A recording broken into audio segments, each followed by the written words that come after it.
আপনি আমার জন্য দোয়া করুন যেন এই ছোট গাড়িটা বড় গাড়িতে পরিণত হয়। আমি কিভাবে তোমার জন্য দোয়া করতে পারি? আমি তো নিজেই মুসির কাজ করি। না বাবাজি, আপনি একবার মন থেকেই বলুন না, আপনার কথা তো নিজে থেকেই সত্যি হয়ে যায়।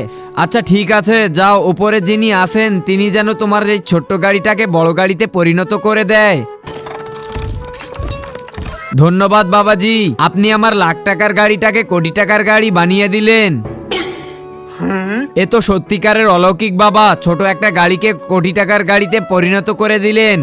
দেখলে তো, এখন বিশ্বাস হলো না? হ্যাঁ, আমিও এখনই হেভি বাইকটাকে বড় গাড়িতে পরিণত করব। থামুন ভাই সাহেব, এটা সম্ভব হবে না। যেভাবে ছোট গাড়ি বড় গাড়িতে পরিণত হয়েছে তেমনি তোমাকেও গাড়ি আনতে হবে। আচ্ছা চিন্তার কিছু নেই, এখনই আনছি গাড়ি। এই নিন, এসে গেল আমার গাড়ি। চলুন বাবার কাছে যাই। থামুন ভাইজান, বাবার সাথে আমি নিজে গিয়ে কথা বলবো, যেন উনি আপনার উপর রেগে না যান।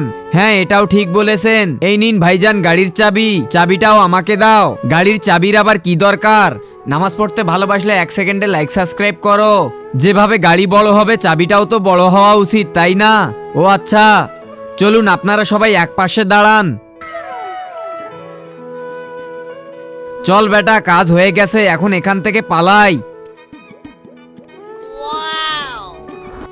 এই বাবা আমার গাড়ি নিয়ে কোথায় যাচ্ছে?